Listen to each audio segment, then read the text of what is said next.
Good afternoon, good evening to everyone. My name is Juergen Steinmetz, joining you from the breaking news show, this time from Fort Lauderdale, Florida. And with me, as always, is Peter Tarlow. He is in College Station, Texas, not too far away from me this time. And good morning, Other side Peter. of the, And, we're just across the Gulf of Mexico from each other. yeah, and the weather is nice today. It's warm. It looks like it's blue sky, and I'm here at the pool I'm staying at the Hyatt Centrix Hotel in downtown Fort Lauderdale, and it seems to be a wonderful day. How are things in College Station? Well, I went walking this morning, and the weather is nice, and it's gotten a little cooler here. It's only 90 degrees, which is about 30 degrees Celsius, and it's blue skies, and so we're doing okay. This is much better than the heat of the summer, which it's 90 degrees for us in Texas is cool.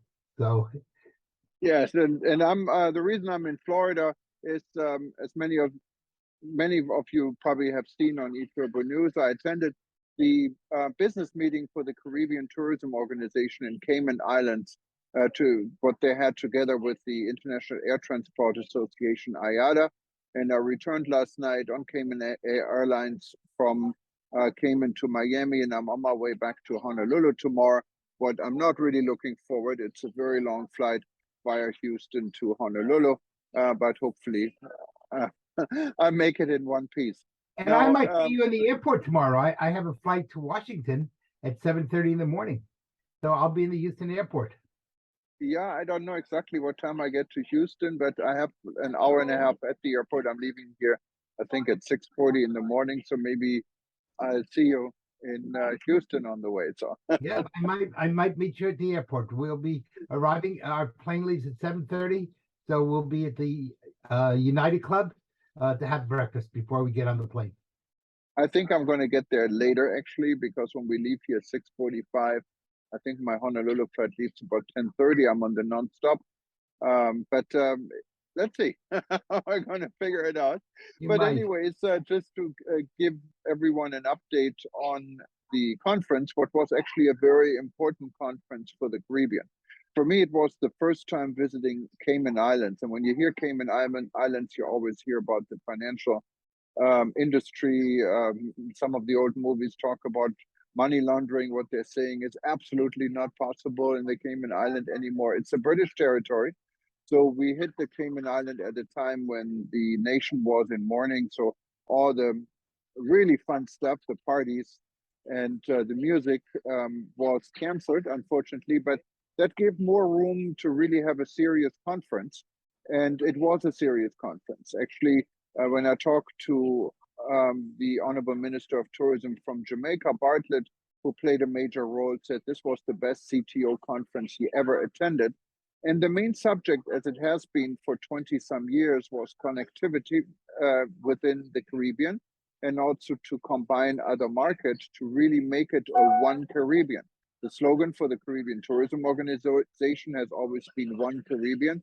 And the idea is to promote the region jointly and have travel available between islands, what is pretty much impossible because air links are very rare, and you cannot easily go from one island to another.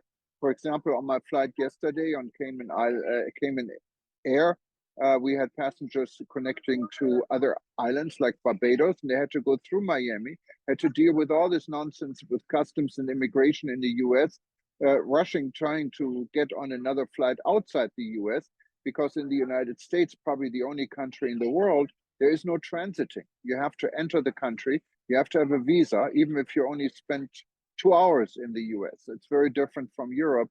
When you get to a country outside the Schengen area and you leave outside the Schengen area, you don't have to face any immigration. And that's how it should be. But it makes travel within the Caribbean quite a challenge.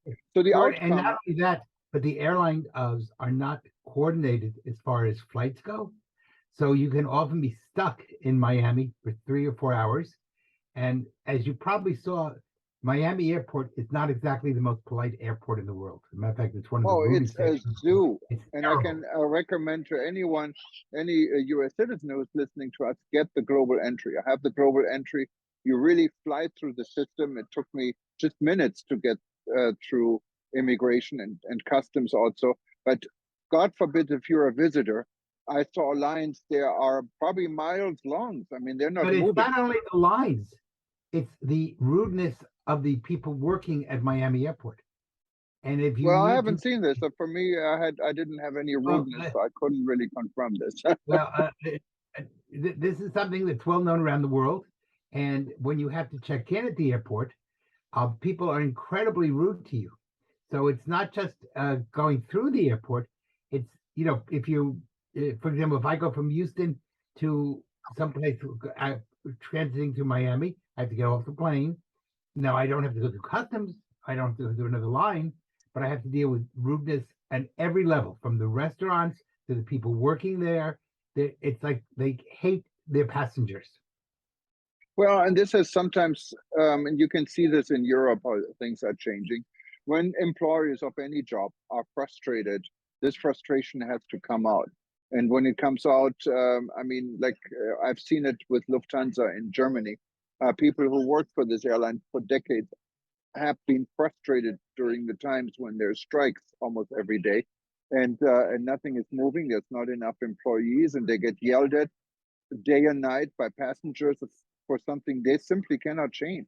So I think it's a two-way street. Also, passengers should realize that there is a human being on the other end who doesn't own the airline, who only works for that Well, airline. I think, And yeah, but we're not talking about the airlines.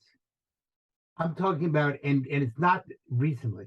This has been over the last 2 decades. That when people come into Miami, they ask for directions. You go to a restaurant, you stop a police officer, you have to go through anything, any service at all that you need, you're treated like dirt. And Miami is known for rude travel, as a rude airport.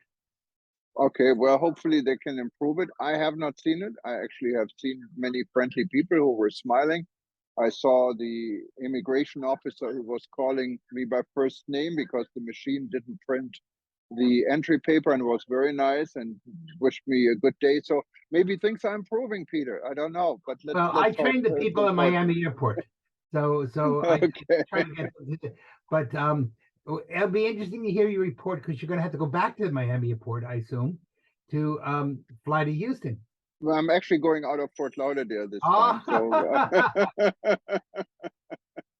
Oh, so but let's your when it data is comes, highly questionable. yeah, when I see this in the Cayman Islands, talking about rudeness, it was really the opposite. People Yeah. on all levels I've seen going out of their way to be super nice to you, super Okay. accommodating. I've never seen it. I have to say, I've traveled all over the world, but this is kind of wasn't very impressive.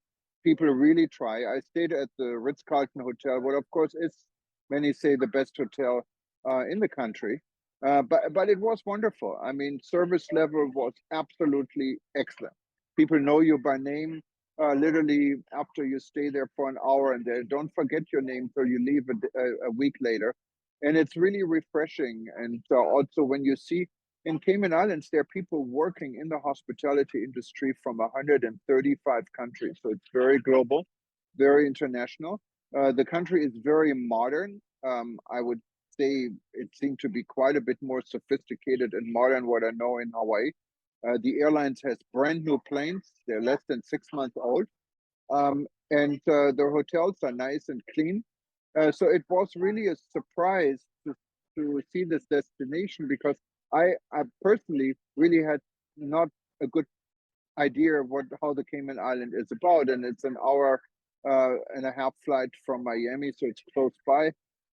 And but of course, it's just a stretch of an island. It's beautiful beaches. It doesn't have too much to offer outside. Yes, we visited some caves. It was interesting. There was a botanical garden, but it's not like maybe some other islands in the Caribbean, like Jamaica, for example, where The you have Caymans a are lot really a of the good place culture. to rest. The Caymans are Yes. really a good place if you just want to relax and rest, and you're not looking to do much. The Caymans are wonderful, and they're very quiet. And I've been there many times.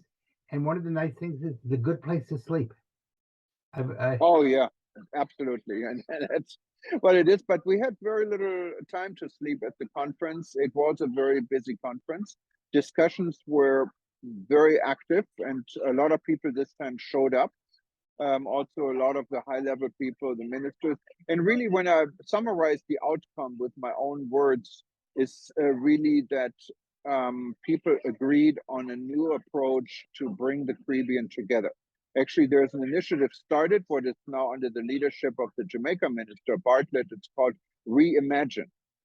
Also, the Caribbean Tourism Board has a new chairman, what is the Minister of Tourism from Cayman, Mr. Bryan, who seems to be very motivated.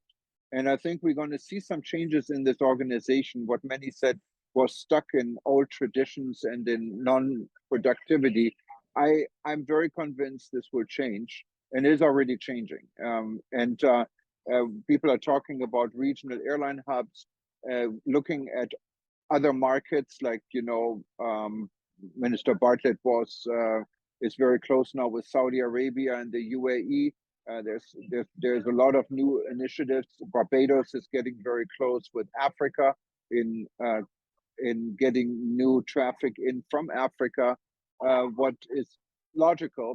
People are looking, even though everyone recognized the United States is and will remain the main market, we're looking for alternatives, because everyone realized the economy is not built on steel, and there are other opportunities. Also, new direct flights from Europe are coming in, like specifically from the UK, from Germany, from Holland, all non-stop flights into various regions of the Caribbean. When I left, there was a British Airways flight going to London. There was another flight going to Frankfurt. So it looks like the Caribbean is on the move. It is apparently in many parts of the Caribbean, we heard reports from 16 ministers of tourism. It's very promising. Every island is trying to keep its own niche. So, for instance, Anguilla said, we don't hire any foreign workers. We want to keep it all at home and have the original experience.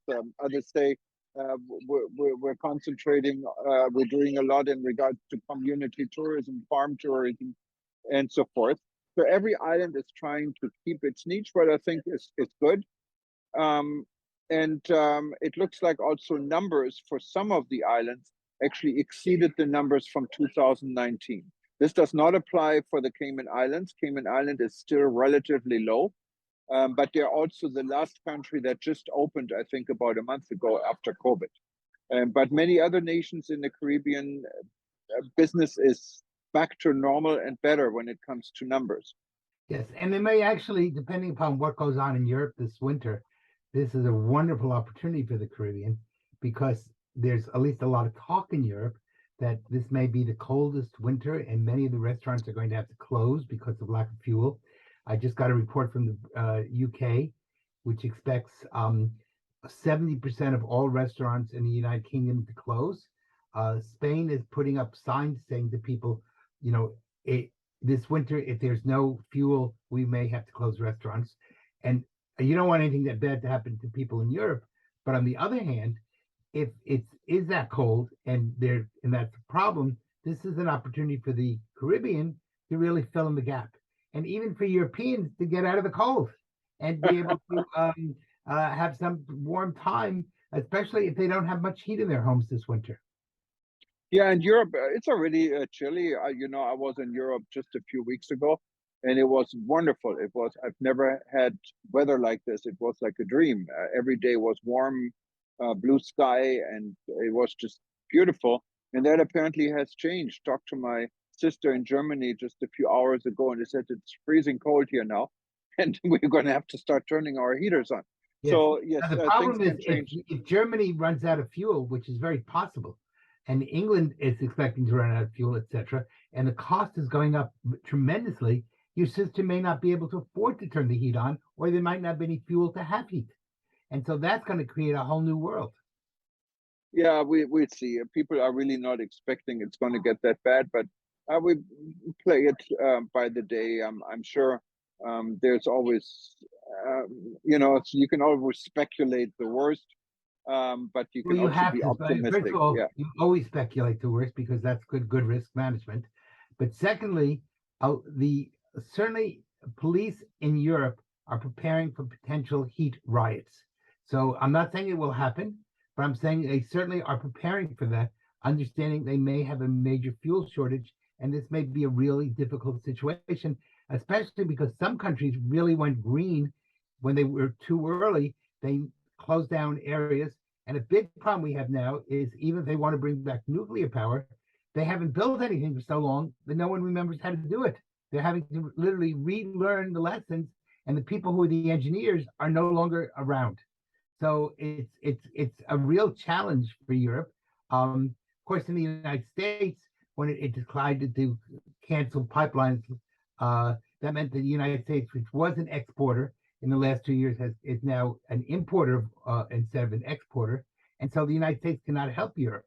So that's a real, it could be a real challenge. It may not happen. I'm not saying it will happen, but I'm saying in planning, you have to think about the fact that these may be real problems that Europe is going to face much harder than it ever expected. Yeah, no, and we'll see how it goes. I don't think anyone can really predict what's going on, but it is a challenging situation everywhere in the world. If you look at the economy, even in our own country here, we don't know what's going to happen tomorrow. And I think that's also why the Caribbean is looking for alternative markets, because they know we don't know if the economy in the United States, what is the main source market, is going to remain strong enough to bring these high spending tourists to our as shores. you know, last week was the worst week in the stock market since 2000. So it's been a very hard week in the United States. The stock market on 2 days ago had a drop of over 1,000 points, the biggest drop since the beginning of COVID. And there's a lot of, and they're talking about raising interest rates a full percentage point, both in the United States and in Europe, which means that the cost of borrowing money will become incredibly expensive. Yeah, not only that, it's an indication for increased inflation also, and so it and if it doesn't, if the salaries are not following this trend, yes, it really you were is not away. a good situation. I don't know if you saw, just speaking of the United States, but the United States 2 days ago, which is what caused the drop in the stock market, had the worst inflation. It increased by 8.2%, and that was really a disaster. So people, unless you have just money that's going up, most people are today poorer than they were a week ago. Yeah, no, and that's definitely the case, not only in the United States. I think this is a global situation because of mostly, I think, because of the Ukraine crisis, and we don't know where this all goes.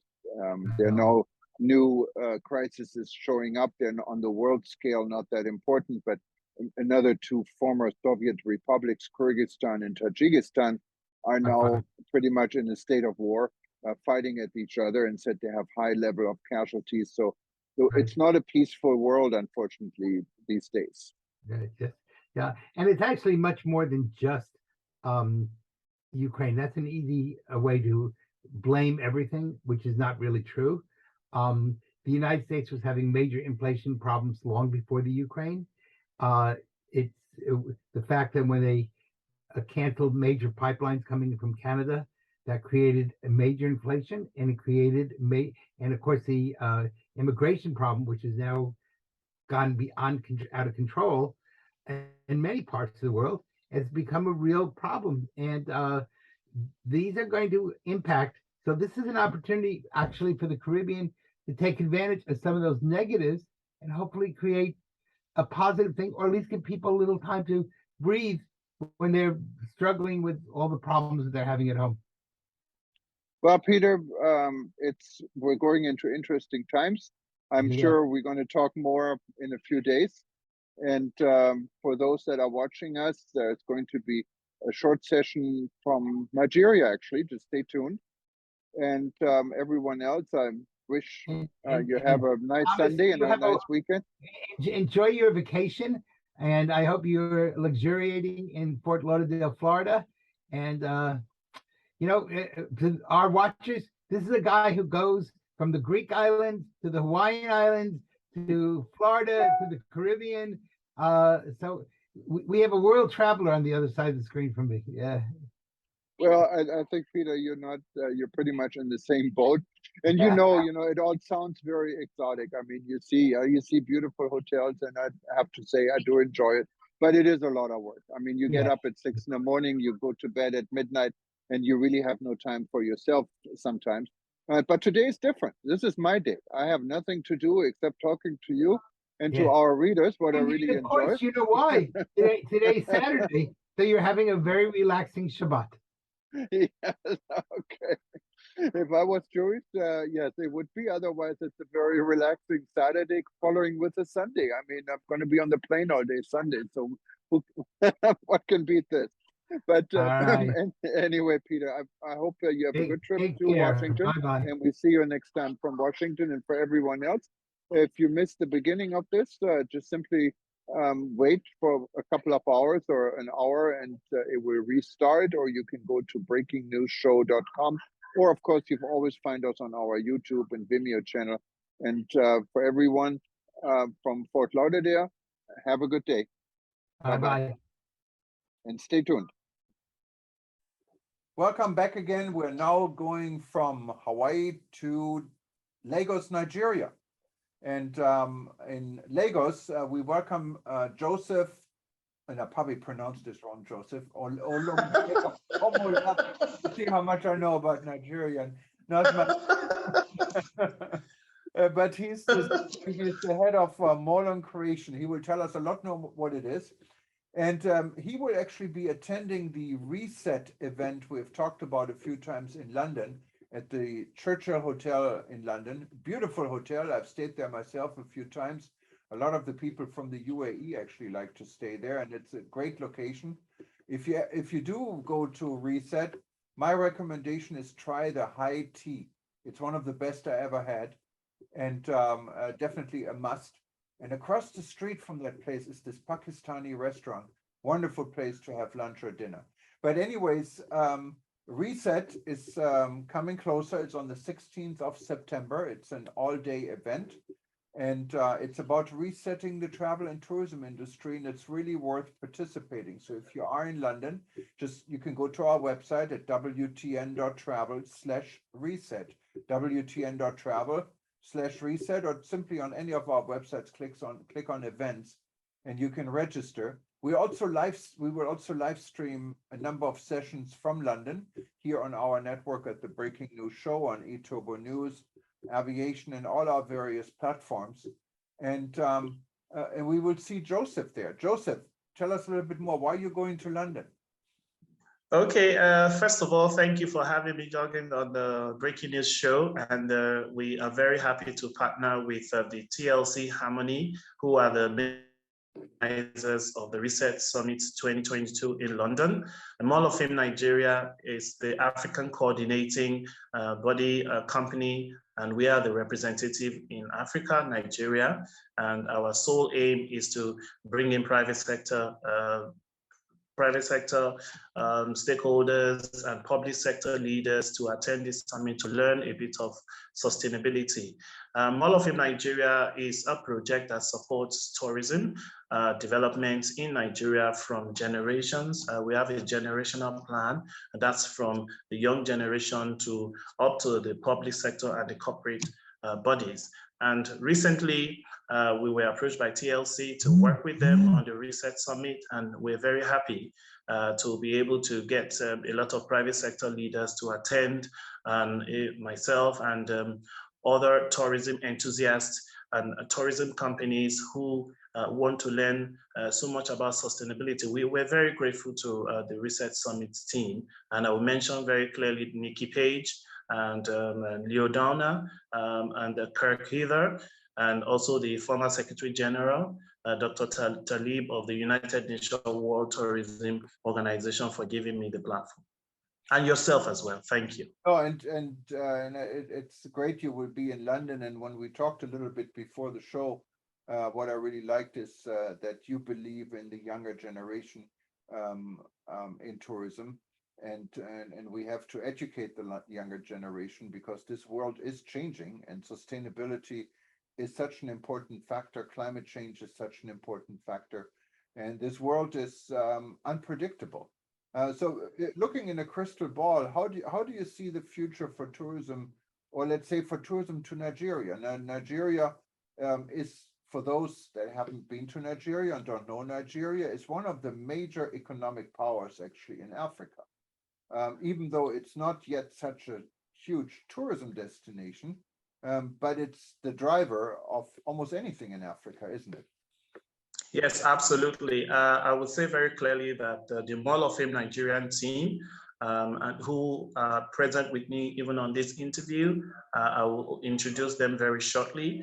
We believe in Nigeria and the tourism that will help in our per capita income and also the FDI, foreign direct investment. But we are very particular about the private sector, pulling the public sector, who are the regulators. And the private sector has been very good in Nigeria to support tourism development at every level. And Mall of Fame Nigeria, we got into a lot of research 2 years ago, and we said we're going to do tourism at the international level, bringing international companies to partner with private sector, where we introduced the e-tourism business awards and summit conference in February this year. It was a very successful summit, and we partnered with World Tourism Association for Culture and Heritage, Mr. Chris Flynn. He was there with us. Good Tourism Institute, Netherlands, Center Smart Tourism, Kazakhstan, Germany, and other people from different parts of the world who, just like you, believe that Africa, Nigeria has the potentials to improve tourism generally. But what we have done so far is also take tourism to the next future generation, which is the schools, meaning that we want to change the curriculum of schools to include tourism studies. And we had what we call the Future Kids Project. And the Future Kids Project is a competition and award for schools who have to put in their school cultures tourism as part of growing up for the children. And so we put this together, and we're very happy once again that the private sector in Nigeria have supported this project. This includes Domino Stores, Eat and Go Limited, Domino, Cold Stone, Studio 24, Brain Foods, Autism Foundation. And what we did, again, is to make sure that tourism supports CSR. What I mean by that is the Future Kids Competition and Award is supporting autism, children living with autism. As much as we want tourism to be beautiful and commercialized, we also want to ensure that the world understands that for sustainability, we have to do a bit of CSR, which is supporting children with autism. And that's why I got a team together on this project. Some of them are here. They're going to introduce themselves in a couple of moments. They are professionals in registered nutritionist, AIDS broadcaster, and all of that. We got the team together to do this. Well, that's wonderful, and Nigeria definitely will have a bright future in tourism, and there's so much more than actually what extends to the tourism sector in Nigeria. What I understand is fashion is a huge industry, what falls within tourism somehow, and so is music, right? Yeah, oh, definitely. Music is very big in Nigeria and is doing a lot. But remember, the music is growing, and the young generation have to learn to commercialize music. And it's not for one person, it's just not for one group of person. It's supposed to grow big. America, they had this model to make their music a tourism sector. And now, even from the 90s to now, you can still sing songs from the American community and you still enjoy it. So we want to do that for Nigeria as well. And you're right, music is big in Nigeria. And you have two guests you brought today, right? Oh, yes, absolutely. And we are very inclined to the public sector as well. Recently, Nigeria launched the Imagine Nigeria project, which is supposed to change the national narrative and of course to have a culture of innovation. It's a beautiful project launched by the presidency, and we will be partnering with them in a bit based on activation for that. And there's a plan for Nigeria to move forward in image and national narrative. And this starts from the young generation. The youths are very important to the development of Nigeria. I believe that with the Mall of Fame Nigerian projects, we will be going to the universities as well. We have what we call the campus honors. That's going to happen next year, first fall of next year, first quarter. And we have a team that will do that. So Mall of Fame Nigeria is very proud to be part of Research Summit. We're there to also learn a bit about sustainability, even from companies such as yours, who are very experienced in this, and what you're doing for the world, so to speak, and Africa. We're inclined to work with you. Yeah, and the world is interchanged. I just came back last week from Malta and had a conversation with Juergen Steinmetz, who is also very much involved in what you're involved, but for the Mediterranean. And they have maybe a little bit of a different problem. The problem really, not only in the Mediterranean, even here in Hawaii, where I'm at, is a lack of less and less people actually are seeking job opportunities within the travel and tourism field. What makes the operation of tourism a big challenge. It's not only the maids, they're no longer there. It's now a shortage of pilots in all sectors of the industry, and encouraging young people and making young people understand the advantages to work in this field is so important. Do you have similar issues? Probably not in Nigeria, where you have a lack of people. Are you looking for people who wanted to work in the tourism field, or you have enough people who maybe wanted to look to work outside also Nigeria or elsewhere in the world, and fill some of the gaps? Oh, that's a very good question. I've worked in the hospitality industry, thankfully, and I was the group head of business development, and we noticed that, yes, we had what we call the foreign direct investment through employing expatriates who come to the country to teach on tourism. This is necessary because, yes, we are still a growing growing professional tourism community, or as a country, and we need a lot of help. Yes, a lot is being done by the National Tourism Development Corporation to, of course, regulate what we call the employment of personnel for each aspect of hospitality, hoteling, traveling, and all of that. And it is developing. But I will say very clearly, we need more partnership with sectors and institutions like yours outside the country to develop very strictly a tourism standard for the travel industry and, of course, the hospitality industry. This cannot be changed. And that's why we said, look, that we should have what we call a plan to include tourism in the curriculum of Nigerian schools as a subject. And thankfully, Mrs. Nana Yakubu, she just launched a national curriculum book for schools in Nigeria. I mentioned her name because we worked with her, and she worked so hard to include that in the curriculum, and that's a big one. I think that's one of the first African countries, just like Kenya recently included coding for their school as a thing. We have a plan, and I say again that we will drive on the Imagine Nigeria project from the presidency, who has almost like a 50-year plan to change the narrative for the country. Wow, teaching tourism into school. I haven't heard this, and this is definitely a very interesting initiative. And so the lady we see here, we haven't given her the chance to say anything. She's involved in this plan in teaching tourism. Yes. Correct. Okay. Yes. Yes. I will introduce first. Her name is Ijoma Ugu. Can you just introduce yourself, Ijoma? You have to unmute yourself, please. Okay. Yes, I have done that. Okay, there we go. Good morning. Yes, I am Ijoma Ugu. So I am a human nutritionist and a food scientist. But I've over the years channeled my energy into catering for individuals with neurological impairments. So there has been a surge in the number of children coming down with a diagnosis of autism spectrum disorder.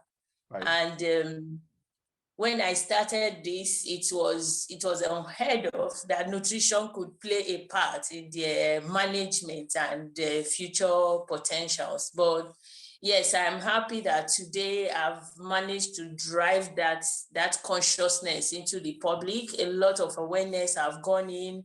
Parents are coming out to seek for nutritional help for their children. So basically, I offer this services to families and individuals affected by autism spectrum disorder, managing them with nutritional approaches. And on my food science part, I also manufacture food products that are hypoallergenic, which they can eat and be comfortable with. So that's basically who I am. I am involved with Mall of Fame Nigeria, trying to drive that inclusiveness. I mean, as you speak about tourism, you have to include everyone. It seems like in our community, we are always seeking for attachments, but yes, we have to include even the less abled in all we do. So we bring in the health aspect and inclusiveness aspect of the project to the public so that everyone can actually partake in the talent hunt. I'm talking about the project at hand now. So that is me, and that is what I do. Thank you. Yeah, and thank you. And I think I couldn't agree more with you. Inclusivity in tourism is definitely a must. But just real quick, you said nutrition and autism. Autism is connected, so yes. Heard that. They have a lot of physiological anomalies or peculiarities that nutrition can actually address. They come down with a lot of gastrointestinal problems. They have conditions that have to do with mitochondrial functions. So you have a lot of them having constipation because their fine muscles cannot churn food properly. They can't defecate properly, so they can't chew properly because of muscle issues. So nutrition comes in. They have a lot of feeding challenges. As a matter of fact, that was my topic of research in my recent studies. And they have a lot of feeding challenges, which is affecting their nutrient intake and invariably affecting their nutritional status. And we know that for the brain to also recover, you need a lot of nutrients to provide the energy and the nutrients. So because of their feeding challenges, they don't get enough nutrients. And even if they have a lot of issues in their gastrointestinal system, which hinders nutrient absorption and nutrient utilization. So offering the right nutrition and in the right form goes a very long way to counter this lack of nutrient intake and improve even on the mental development you seek for. I could go on and on, but I think we should go on maybe at another time. Have a special session on nutrition. I would love to invite you because this is such an interesting subject, and especially here in the United States, it's a very hot issue. So let's for another event. We're a little bit over time here already, but there's one more guest I think maybe you can introduce. Yes, she's a board of award and she's an ace broadcaster and presenter, Ubeng Obong, and she has been there promoting culture and art and tourism in Nigeria for so many years. She's well known from the popular Akwa Ibom state, and she's known nationally, and she's an awardee of different awards. Ubeng, over to you. I think you have to unmute yourself also, please. There we go. I've done that. Good morning from Nigeria. I don't know if it is afternoon or whatever over there. Evening here. Okay. I am a long-time broadcaster. I am a music educationist or music educator, and I am in charge of all the music teachers in my state. We organize because we look at the children as leaders of tomorrow. And we say we cannot go to any other place than focusing on the children. So we do this competition every year, calling on schools to compete. We give them pieces to sing. We give them a particular dance to perform, and they do, and they go home with some prizes. And then I use this too on my program, on my TV program. I do a program known as Music Maker, where we learn how to do music using the theory of music, but we just use the everyday life. For example, we use music to learn how to count. We use music to learn how to spell, and on and on and on. And now I am into Mall of Fame project. I know that with Joseph, we are going to get tourism. We're going to give it a name. We're going to lift it to higher height in Nigeria and across the nation. And I mean, across the international market. We're packaging something. And I know Joe will let you know more of what we're doing. We're focusing on the children. We want them to know that they can compete without any bias. And if they make it with smiles. If they can't make it, they can't make it with smiles. You know, that is what is lacking in Nigeria. People don't want to fail because they feel when they fail, they are a failure. They don't know that when you fail, that's the beginning of your success. So we're into that. And because of time, I want to let you know that we're in together to make a better tomorrow. Thank you. Wonderful. The way you said it, it's absolutely fantastic. So we should also talk a little bit more about it. But Joseph and everyone, thank you so much for your time and being on the Breaking News show today. And specifically, good luck at Reset in London. Again, this was just a glimpse of what you will hear at Reset. There are a lot more speakers at the event. And if you are in London on the 16th of September, go to wtn.travel/reset, wtn.travel/reset. And you can still register. If you're not a member of the World Tourism Network, please join us. Also go to wtn.travel and click on join, and we would love to have you on board. And those that are watching the Breaking News show, if you missed the beginning of it, just stay tuned. We're going to repeat it every 2 hours for the next 24 hours from the beginning, depending when you watch us. And after this, you find us on YouTube, on Vimeo, and on our own live stream. So you have an opportunity to watch this and any of our other shows again anytime you like. Well, good morning to Nigeria. It's now nighttime here in Honolulu, we hope we wish success for everything you're doing. It sounds quite exciting, and a good time in London. And please stay safe. And I hope we see you again soon. We say aloha from here. Bye-bye. Thank you. Thank you. Bye-bye. Bye.